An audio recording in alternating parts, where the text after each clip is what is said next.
우리나라는 선거에 의해서 대통령도 뽑혀지고 또 의원도 뽑고 그렇습니다. 권력이 국민들에게로부터 나온다 해서 선거를 통해서 사람 뽑잖아요. 가끔 보면은 이제 권력자들이 하는 상투적인 얘기가 있어요. 뭐냐면 저를 뽑아주시면 제가 국민들의 공복이 되겠습니다. 모슴이 되겠습니다. 종이 되겠습니다. 저는 군림하지 아니하고 섬기겠습니다. 이런 말을 해요. 그 선거철에는 굉장히 겸손합니다. 조심스러워하고. 근데 결과가 나오고 예를 들면 붙었다. 그러면 그때부터 태도가 달라져요. 결코 섬기는 자의 모습이 아니고 섬기는 자의 말투가 아니고 섬기는 자의 행실이 아닌 모습으로 돌변하는 것을 많이 보게 됩니다. 또 거기에 대해서 어쩜 저럴 수가 있나라고도 말 안 해요. 왜? 그럴 줄 알았어요. 그럴 줄 알았어요. 그런 거지 뭐 다들 그렇지 뭐라고 얘기하죠. 그래서 실제로 높은 자리에 있는 사람들이 낮은 자를 섬기는 모습은 보기가 쉽지 않습니다. 근데 그런 사람들을 만나게 되면 괜히 감동을 받지요. 와, 저분 참 멋있다. 오히려 권력과 부를 가지려고 하는 사람들은 그런 사람들일수록 섬김받는 그 자리를 좋아해요. 사실 그것 때문에 자기의 모든 것을 다 던지는 거죠. 정말 그렇게 해서 내 건강이 상하고 그 다음에 호주머니에서 그냥 내 소유가 다 그냥 희생되고 그것 때문에 내가 뭔가 더 밑으로 내려간다고 그러면 그런 자리를 사모할 사람이 얼마나 되겠어요. 막 와서 해달라고 해도 다 도망가겠죠. 근데 아무리 우리나라가 부채가 많고 뭐가 한다더라도 그런 어떤 자리가 있으면 너도 나도 달라붙어 가지고 내가 적임자라고 내가 해결하겠다고 그렇게 달려드는 사람들의 심보가 뭐겠어요? 정말 나라를 생각하고 어떤 공동체를 생각해서 그렇게 하는 사람도 있지만은 그거 볼 것 없어요. 나는 그냥 되기만 하면 난 누리는 자가 돼. 난 권력자가 돼. 이런 생각 가지고 달려드는 사람들이 태반이라고 볼 수가 있어요. 근데 여러분 우리가 요한복음 13장을 읽으면서 전혀 다른 모습을 보이는 예수님을 만나게 됩니다. 십자가를 지시기 바로 전날 밤 주님께서 제자들과 함께 성만찬을 다 만찬을 하시고 난 다음에 주님이 그냥 갑자기 일어나세요. 예령을 건 것도 아닙니다. 내가 앞으로 오늘 만찬에는 이런 순서가 있어. 그거 알려준 것도 아니에요. 주님이 일어나시더니 수건을 갖다 허리에 메시고 겉옷 벗으시고 그 다음에 제자들 한 사람 한 사람 무릎을 꿇는 거예요. 우리가 그 자리에 있다고 생각을 해보세요. 얼마나 놀라겠습니까? 그리고 제자들의 발을 갖다가 하나하나 물로 씻어주기 시작합니다. 당시 문화 속에서는 이거 충격적인 사건이 아닐 수가 없어요. 왜냐하면 그 시대에 발을 씻는 것은 이것은 몸종들이나 하는 일이에요. 노예들이나 하는 일이에요. 그리고 그냥 정말 그 허드렛 일입니다. 아무도 거기 손대고 싶지 않는 그런 허드렛 일이에요. 근데 주님께서 그 일을 행하셨어요. 그럼 당시 유대인들은 길이 신장로가 다 흙길이니까 먼지를 뒤집어 쓰면서 걸어 다니는데 샌들을 신고 다녔단 말입니다. 그러니까 비가 오는 날은 거기 진흙탕이 돼버려요. 그러니까 어딜 나갔다 오면 항상 신발도 발도 다 더러워져요. 양말이 있는 것도 아니고. 그러니까 반드시 어느 집에 들어가도 손님으로 들어가면 거기에 딱 그 집의 몸종이 기다리고 있다가 누구도 예의 없이 들어오면 다 앉혀서 자기가 다 손발을 다 씻어주고 그다음에 들어가서 이렇게 머물게 합니다. 그래서 어떤 손님들은 당연하다는 듯이 야, 발 닦고 그다음에 내 신발도 깨끗이 씻어라 그렇게 하면서 들어가는 사람도 있지 않았겠습니까? 근데 그 일을 지금 주님이 하고 계시는 거예요. 그 제자들이 몹시 당황합니다. 그래서 제자 베드로는 내 발을 시킬 수 없습니다. 어떻게 주님이 이렇게 하십니까? 라고 주님 앞에 항의를 했단 말이에요. 왜 베드로가 거절했었겠습니까? 그의 마음속에는 주님이 이렇게 낮아지는 건 말이 안 돼, 그거죠. 주님이신데 주님이 이런 일을 하다니 말이 안 돼. 그거 또 하나는 나도 이렇게 되고 싶지 않아. 이렇게 낮아져서 다른 사람들에게 마치 몸종처럼 비천한 사람처럼 보여지는 거 나도 원치 않아. 이게 솔직한 베드로의 마음이고 주님을 위하는 마음으로 그 얘기했겠지만 그런 마음 가지고 대했어요. 여러분, 세상 기준으로 보면 당연합니다. 그런 마음 가지고 사는 거 누가 뭘 할 수가 없어요. 큰 자가 작은 자를 섬기면 이상한 취급을 받는 거죠. 어쩌면 그렇게 한다고 그러면 깔보기도 할 거예요. 아이고, 저 사람은 저런 위치에서 저렇게 바보짓을 하고 있네.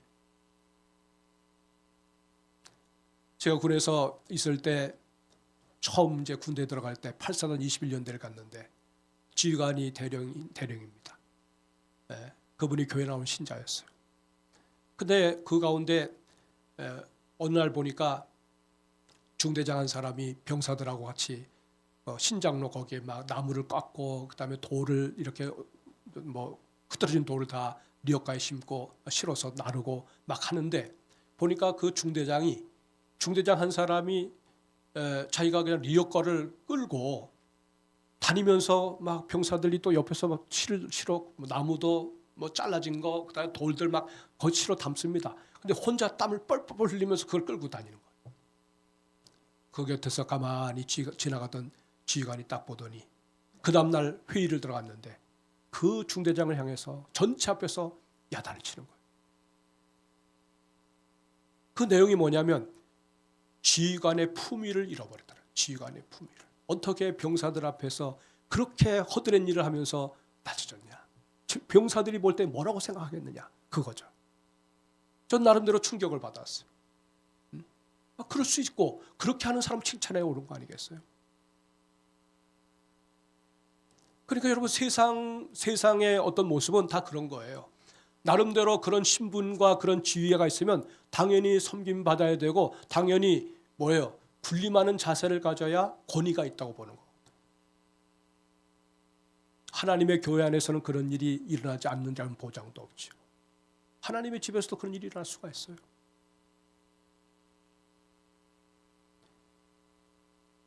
예수님은 우리 베드로 사도에게 그런 말을 합니다. 베드로야, 내가 너를 씻기지 않으면 넌 나와 아무 상관이 없다.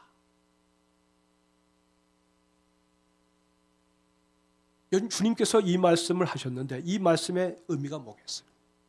여러분, 이것은 단순한 허드렛 일을 주님이 행하시면서 왜 주님이 저렇게 하셨을까? 너희도 이렇게 하라고 그러는데 그게 무슨 의미일까? 모르면 그렇게 오해할 수가 있어요. 근데 이것이 얼마나 우리의 구원과 밀접한 연관이 있는지를 아셔야 돼요. 이 말씀 속에는 구원의 진리가 담겨져 있습니다. 여러분, 구원이라는 게 뭡니까? 내가 원해서 받는 거 아닙니다. 구원이라고 하는 것은 우리가 주님을 섬기는 것에서 시작되는 것이 아니라 주님이 우리를 먼저 섬겨주시는 것을 받아들이는 데서 시작이 되는 거예요. 주님이 먼저 우리를 섬겨주셨어요. 주님이 섬기기 위해서 이 땅에 오셨어요. 주님이 섬기기 위해서 모진 십자가를 지셨어요. 주님이 우리를 섬기기 위해서 저 밑에까지 내려가셨습니다. 볼품없는 존재가 되었습니다. 나는 벌레라 사람이 아니라고 고백할 정도로 주님은 자기 자신을 한없이 밑으로 내려가게 했어요. 그 열매가 우리가 됐다는 거예요. 십자가의 보혈로 말미암아 죄를 씻어주시는 그 주님의 섬김을 내가 거절하면 주님과 나와는 아무 상관이 없는 존재가 돼요. 그러니까 섬기는 것이 부끄러운 것이 아니라 부끄러운 일이 아니라 구원의 출발점이라는 얘기입니다. 주님의 은혜를 우리가 먼저 받아야 뭡니까? 우리도 주님의 사람이 되는 거거든요. 이것을 주님께서 말씀하실 때 베드로가 뭐라고 그러냐면 주여 내 발만이 아니라 내 머리도 씻어주세요. 내 몸도 씻어주세요. 다 그렇게 얘기하잖아요. 아, 이것이 바로 내가 주님과 하나가 되고 그 주님이 나를 섬겨주시는 것이 나의 구원이 된다고 그러면 내 모든 걸 다 주님이 다 씻어달라고 그렇게 고백하고 있는 베드로의 고백이라 하는 말씀. 주께서는 발을 씻으신 후에 오늘 여기 12절로부터 그 말씀을 하세요. 제자들이 다 모두가 나름대로 다 발 씻김을 당한 후에 모두가 다 놀라지 않았겠습니까? 그전에는 누가 서로 크냐고 다투기도 하고 서로 막 그냥 뭐 서열을 갖다 정하려고 많이 애를 썼던 사람들인데 예수님이 이 일을 행하시고 난 다음에 저들이 놀라워할 때 주께서 하신 말씀이 내가 주와 선생이 되어서 너희의 발을 씻겼으니 너희도 서로 발을 씻어주는 것이 마땅하니라. 그럼 여기 마땅하다고 하는 말은 어떤 말입니까? 이건 단순한 권면사안이 아닙니다. 해도 좋고 안 해도 좋은 게 아닙니다. 너희가 진정 이 일을 함으로 말미암아 너희가 나의 제자가 되는 건데 제자가 되는 이에 있어서 필수 조건이 뭐냐?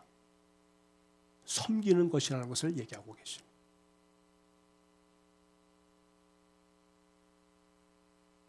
그러니까 여러분 주님의 섬김을 받는 사람들은요. 섬기는 사람으로 살아야 된다는 거예요. 하나님께로부터 받았으니 받은 것을 가지고 살아내라는 얘기. 그분이 나를 섬겼으니 창조주신 분이 나를 섬겼으니 사람의 아들이 되어서 지극히 낮아지셔서 나를 정말 왕처럼 나를 당신의 아들로 섬기셨으니 우리 또한 섬김받은 우리가 다른 사람을 그렇게 섬기라는 것이죠. 섬기라는 것이죠. 이런 신앙생활이 어렵지 않습니다.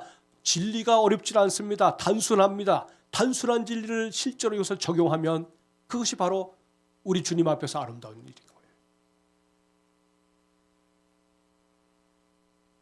세상 나라에서는 그렇지 않지만 하나님의 나라에서는 섬김이 비정상이 아니라 그것이 바로 정상이라는 얘기예요.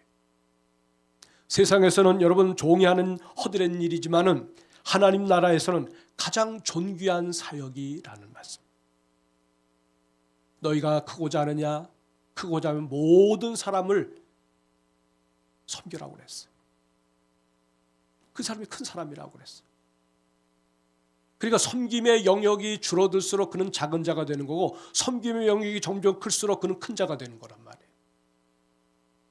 초신자 때는 진리가 너무나 달콤하고 이렇게 살면 되겠구나 해서 보면 굉장히 단순해집니다. 굉장히 이 섬기는 것을 기쁨으로 합니다. 누구라도 다 섬기려고 합니다. 근데 점점 신앙생활을 오래 하면서 또 이력이 붙고 또 습관이 붙고 이제 노련해지니까 어떻게 해요? 섬김의 영역이 점점 줄어들어요. 섬김받는 영역으로 자꾸 옮겨가려고 그래요. 그 섬기는 사람을 찾는 것이 쉽지 않은 시대를 만났어요. 하나님의 집에서도. 시대가 지금 그런 시대가 아닙니다라고 말합니다. 이전 시대는 어떨지 몰라도 지금 시대는 그런 시대가 아닙니다. 100년 후 만약에 우리 주님이 이 땅에 오지 않는다 그러면 100년 후에도 사람들은 그런 얘기할 거예요. 이 시대는 그렇게 살았는지 몰라도 지금 시대는 아닙니다라고 말을 할 거예요. 주님은 그때나 지금이나 내일이나 먼 훗날이라도 주님의 섬김의 원리는 변하지 않습니다. 구원의 원리도 변하지 않습니다. 예수님은 오늘 본문 17절 제가 읽지는 않았지만 17절에 그런 말을 해요. 너희가 이것을 알고 행하면 복이 있으리라 그랬습니다. 자, 우리 따라서 한번 같이 읽어봅시다. 시작. 너희가 이것을 알고 행하면 복이 있으리라. 네, 여러분. 이거 해봐야 아무 소용없어요. 이거 해봐야 내 시간만 손해되고요. 또 물질적으로 손해본 일도 많고요. 그냥 왜 내가 이런 짐을 져야 됩니까? 여러분, 기뻐하세요. 이것을 알고 행하면 반드시 복이 있음을 믿으시기 바랍니다. 하나님은 그렇게 뭐가 우리의 섬김을 받으시고 난 다음에 싹 입 닦으시는 분이 아니세요. 다 카운트하세요. 얼마나 섬세하신 분인지 몰라요. 카운트하세요. 그러므로 우리는 여러분이 이 본문을 보면서 섬김은 뭐냐? 구원받은 증거란 말이에요. 여러분 교리 가지고 따지지 마세요. 교리 가지고 뭐 구원이 어떻고 중생이 어떻고 성화가 어떻고 복잡한 생각하지 마세요. 우리가 신약 성경에 보면 수로보니게 여인, 이방 여인입니다. 그가 뭐 성경 교리를 배운 것도 아닙니다. 예수가 어떤 분인지를 알고 그분 앞에서 그분을 간절히 사모할 때 그냥 그 자체가 바로 믿음이었어요. 여인아, 너의 믿음이 크다라고 말씀했어요. 제자들 보고 너 믿음이 왜 이렇게 적냐고 얘기했지만 오히려 주님은 이방 여인을 향해서 내 믿음이 크다 그랬어요. 신학 교리를 배우지 않았지만 로마의 백부장이 자기 하인 문제를 놓고 주님 앞에 도움을 호소할 때 내가 가서 고쳐주리라.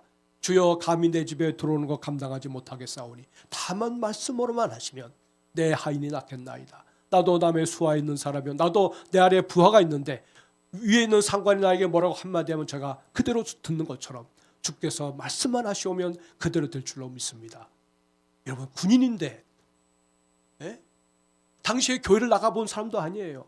주님 만나고 난 다음에 그 고백을 하는데 내가 이스라엘을 다 다녀봐도 이만한 믿음을 만나보지 못했다고 말씀하셨어요. 구원받았다는 얘기.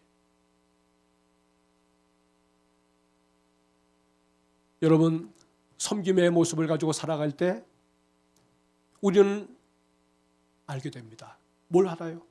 우리가 은혜를 받았다는 사실을 알게 돼요. 은혜 받음의 그 증거가 뭐냐?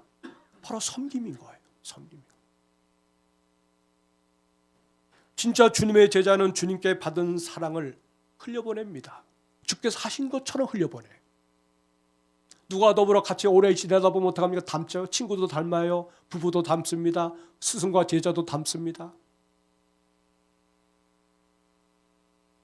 우린 주님의 제자입니다. 우리가 주님을 사랑하고 주님을 섬기잖아요. 그러면 우리의 삶 가운데서 뭔가 꼭 이렇게 닮아가는 모습이 있어야 되지 않아요? 섬김도 주님이 우리에게 보여주시는 엄청난 모습이에요.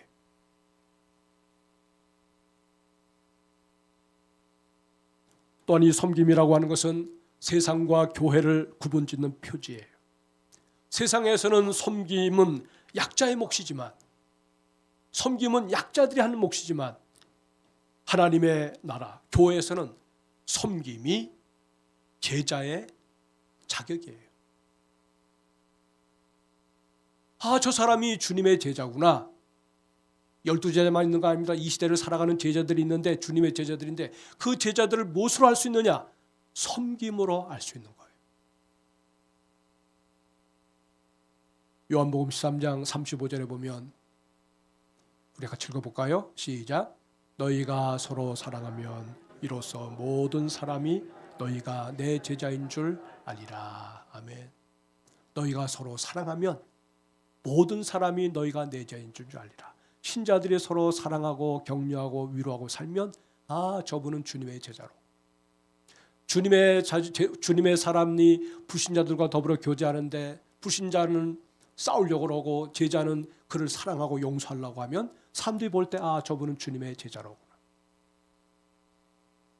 다 안다는 거예요. 상대편은 나에게 화평의 손짓을 내미는데 우리가 그를 향해서 그 화평의 손짓을 갖다가 우리가 막 불화의 태도로 뿌리친다 그러면 그분은 하나님의 사람이고 우리는 아니다 그 말이에요.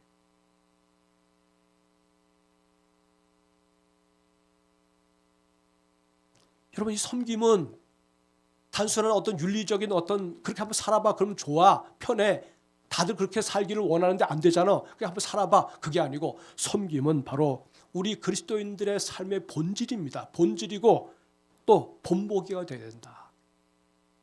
우리 주님이 오늘 여기에 제자들에게 하는 말씀이 너희도 그렇게 보여라. 너희도 그렇게 한번 사람들한테 보여라.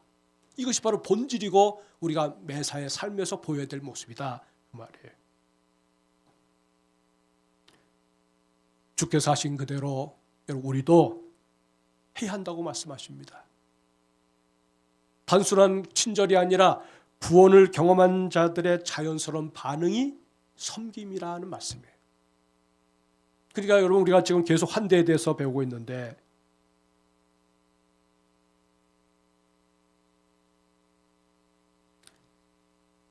하나님의 집에서 여러분 자 새로운 사람들이 와요.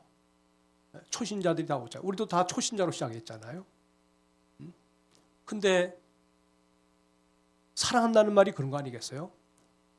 알아주고 또 반갑게 맞이해주고 그리고 뭐라도 하나 주보라도 이렇게 드리면서 잘 오셨어요. 편안한 마음 가지고 예배 드리세요. 구체적으로 먹어서 막 끄집어 놓고 예수가 누군지 전도할 필요 없어요. 따뜻하게 환대하고 맞아주면 그 따뜻함이 오는 사람들에게 다 전달이 됩니다. 그 눈빛에서 얼굴 표정에서 말 한마디에서 아주 선별된 그리고 상대편의 마음에 뭔가 그냥 사랑으로 뭔가 붙여주고 싶은 마음 가지고 하면 그게 다 드러납니다. 다 보입니다. 거기에 그 한순간에 그것이 사람의 마음을 사로잡는 거예요.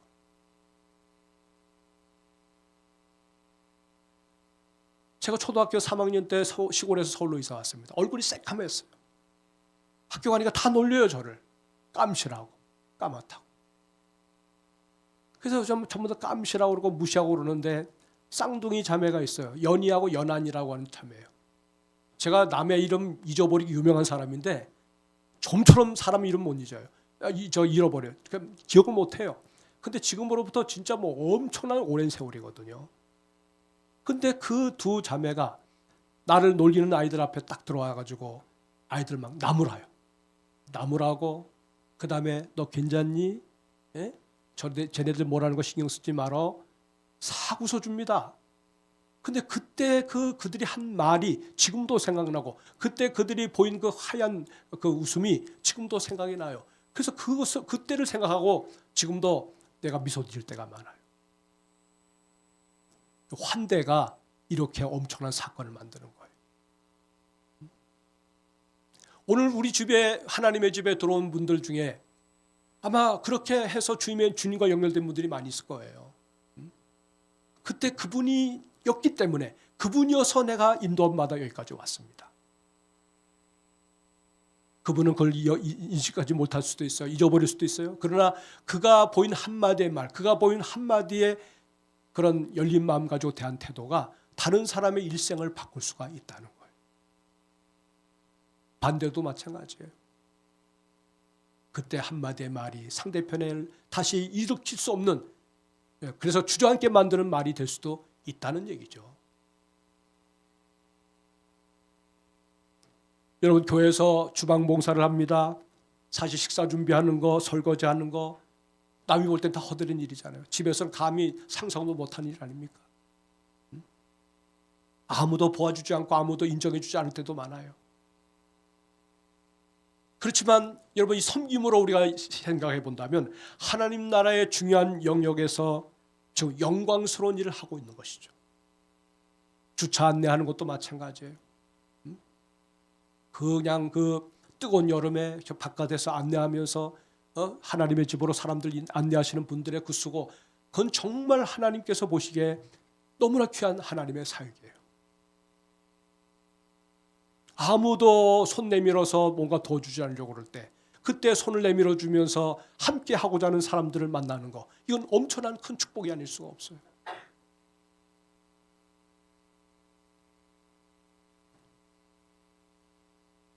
사랑하는 여러분, 제자의 길은 다른 게 아닙니다. 바로 섬김의 길이에요. 전도도 섬김의 사역입니다. 모든 게 다 섬김의 사역이에요. 우리는 다 주님의 섬김을 받았습니다. 그분이 섬겨주셨기 때문에 오늘의 우리가 있는 거예요. 적어도 주님께서 나를 섬겨주셔서 내가 오늘의 이 자리가 있다면 적어도 이 신분, 내가 목사로 살고 장로님으로 살고 권사님으로 살고 여러분이 어떤 이름으로 직분으로 불려지는 간에 그 이름으로 사는 그 자리는 누림의 자리가 아닙니다. 내 신분을 드러내는 자리가 아닙니다. 그 자리는 철저하게 섬김으로 승부를 걸어야 될 자리라는 사실을 잊지 마시기 바랍니다. 섬기는 자만이 상대편의 마음에 오래도록 존경의 대상으로 남습니다.